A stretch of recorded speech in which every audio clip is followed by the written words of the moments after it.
Good evening, everyone. My name is Dr. Bob Ross, President and CEO of the California Endowment. It's my day job. And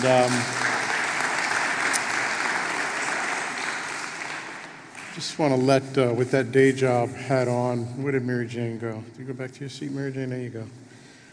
On the strength primarily of Irma's amazing speech and courage-filled story, you can add $10,000 to whatever you raise tonight, Mary Jane, from the California Endowment.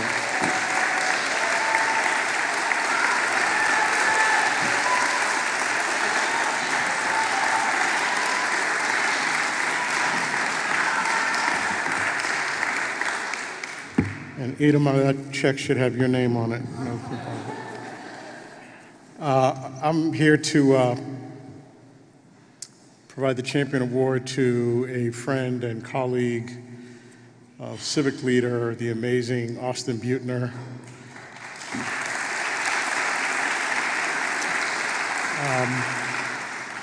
And I know Austin would want me to make sure that, first of all, the board of the LA Trust, thank you for the leadership you provide and all that you do. The amazing staff, clearly amazing staff at the LA Trust, all that you do has been really quite inspiring. And then the young people who we've seen on the video and hearing from Irma, just a round of appreciation for those that make the LA Trust work day in and day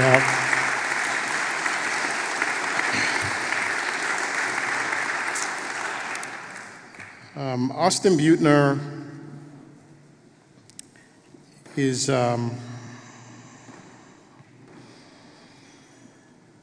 a walking embodiment of the term civic leader and citizen leader. He's been a successful entrepreneur and business leader in his career.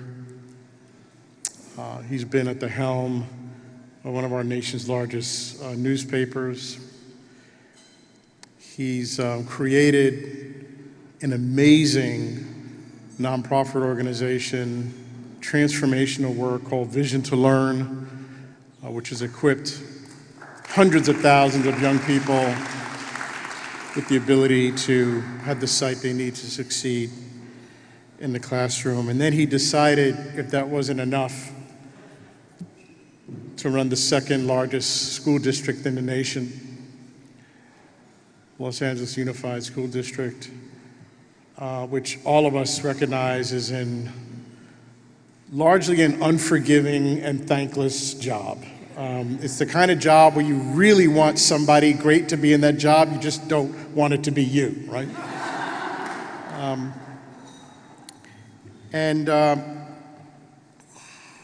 There's a saying that says, anyone can hold the helm when the sea is calm. And Austin was at the helm of this incredibly sized and immense school district with a track record of not doing well by too many of its young people. And Austin brought that very clear-eyed sense of vision and steely leadership to that role, but he also did it at one of the most extraordinary moments in the last 100 years of our nation's history. If you wanted to pick a 3-year period to be school district superintendent, you would not pick the last 3 years that we just had. Right? But if you know Austin, what he does, and some of us may have been surprised when Austin said, I'm not going to do this again for another 3 years. I certainly was, and I'm sure his wife was not. Because when Austin puts his mind to something, it's 24/7, 365, every cell in that body goes into that task. And he was going to leave no stone unturned to make sure that every child and every family served by LA Unified had the best possible opportunity to do well, even in the middle of the worst pandemic we've seen in this country in 100 years. And all of a sudden, the day job of school superintendent became public health expert, research expert, vaccination and immunization expert, food insecurity specialist, information technology help desk for how many hundreds of thousands of students. And Austin lived into that and leaned into that day in, day out, 24/7, 365. That's why he's the right co-winner of this champion award tonight. You chose the right man.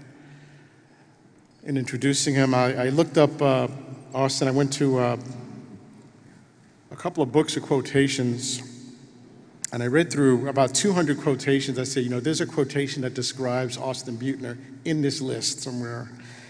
And I found it. And it says, the first responsibility of a leader is to define reality, which if you know Austin, Austin does that. The last is to say thank you. And in between, the leader is a servant. Ladies and gentlemen, Austin Beutner, the winner of the Champion Award.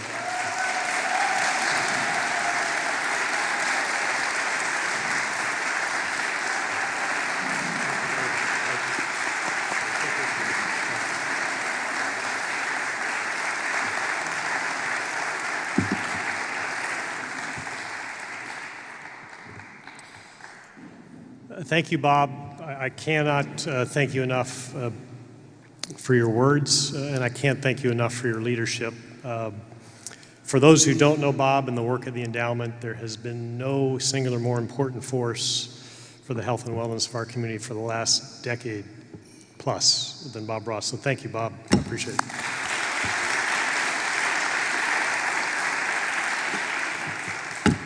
And I just want to take a moment to acknowledge and thank the work of the Trust. Mary Jane, you are amazing. Your team are amazing.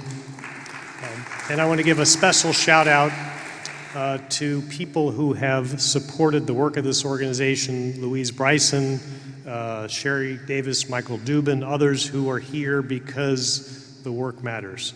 Thank you. Now let me talk just for a moment about the we, not the me, because I'm really here on behalf of 86,000 people who work every day in schools tirelessly. And by the way, this in-person online thing, it's going to happen in 70,000 classrooms across Los Angeles Unified tomorrow. So thank you, teachers, thank you, school staff, and thank you all who are in service of children. Now, I'm a little later to this journey about the importance of health, wellness, connecting it to students and schools than many of you here. The Trust has been doing this for decades. But about a decade ago, Virginia and I stumbled into an issue which was children going to school without glasses. And it just took us by surprise because this isn't Timbuktu, we're not in the middle of Mali, we're in the middle of Los Angeles, one of the great cities of the world, and it just struck us as not possible that children could go to school without the glasses they need to succeed in school and in life. Well, it turns out in the natural, about 1 in 4 kids need glasses. And if we went to a more affluent community, about 1 in 4 kids would have glasses.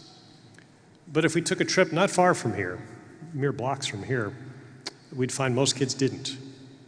And it's not an issue of intent.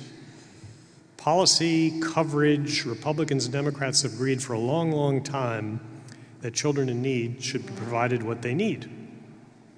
But there's an enormous issue of access. Enormous issue of access. And what flipped the switch for us, it turned out there had been a program in place in Los Angeles through the Jules Stein School of Ophthalmology. About once a month, they'd take budding ophthalmologists to a mall, provide an eye exam for any child who could get there, and send that child and their family on the way with a voucher for a free pair of glasses. Now, the agency to get to the mall in the first place, you've taken 100 and you've gotten down to 10 or 20. But the reveal for us was about half of the vouchers didn't get turned in. So all that agency, almost to the finish line, the child still didn't get glasses. So we flipped the switch and said, well, what if we brought the help to schools? We'll roll the clock forward, almost a decade later, more than 1 million kids across the country from Honolulu to Baltimore, this idea born and bred in Los Angeles, are getting the help they need. Now, when I took on this opportunity to become superintendent of Los Angeles Unified, it kind of sat in my head a little bit that we could do more. I met folks like Mary Jane. We supported the effort for wellness centers in school, and we kind of moved along, but maybe not at the pace we needed to, and COVID came. Now, COVID, if nothing else has happened out of COVID, we have proven the importance of serving children and their families who are in need at schools. We started with meals. We provided 140 million meals at schools to children and families.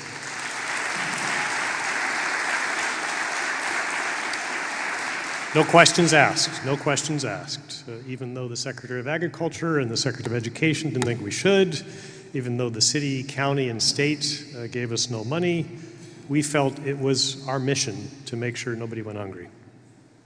We kept it up with the computers and internet access, and then as Dr. Ross said, the aperture widened and we saw people with needs.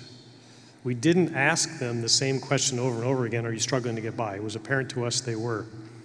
We started with COVID tests. I don't know if Jim Mangia is still here, but thank you, Jim. My first COVID test was actually St. John's at a school with Jim there. COVID tests, not just for students, families, and community members. And today, Los Angeles Unified operates the single largest COVID testing operation in the nation, testing more than 500,000 people each week for COVID.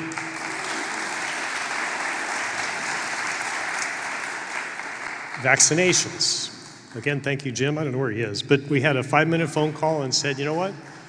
Dodger Stadium, it's interesting, it's good TV, but the families we serve, they lack transportation. They're going to go to a place they trust.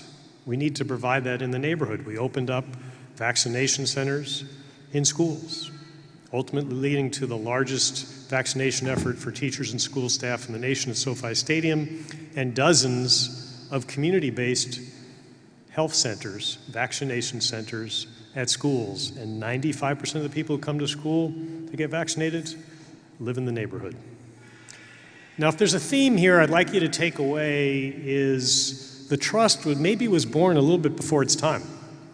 So the brave pioneers, Mary Jane, your board, your staff 20 years ago were probably shouting a little bit into the wilderness, a little bit into the dark, because people weren't there with you yet. But I think what we've shown in COVID is the best place to provide help to those who need it. The children who are the future of Los Angeles, who are in our public schools every day, is at their local neighborhood schools. So I look forward to being part of this effort in the next 20 years because we've shown in this COVID moment what good looks like. And we know the next 6 months, it's mental health services. We know after that, every kindergartner needs that physical coming into kindergarten at school. Every child glasses. And it should become in the air that people know where they can go for help is at their local neighborhood school. Because ultimately, it's an issue of access. We live in a community of haves and have-nots, unfortunately. You started the presentation tonight, you saw more than 80% of students and their families who send their children to public schools in Los Angeles are struggling to get by. If this is our moment to really address the issues of inequality, to figure out what a future and more just America looks like, it begins in your local neighborhood public school, and it begins with making sure all of the services, the health and wellness that children need and deserve is provided at school. Thank you, thank you, thank you, LA Trust. I look forward to supporting you in your mission. Thank you.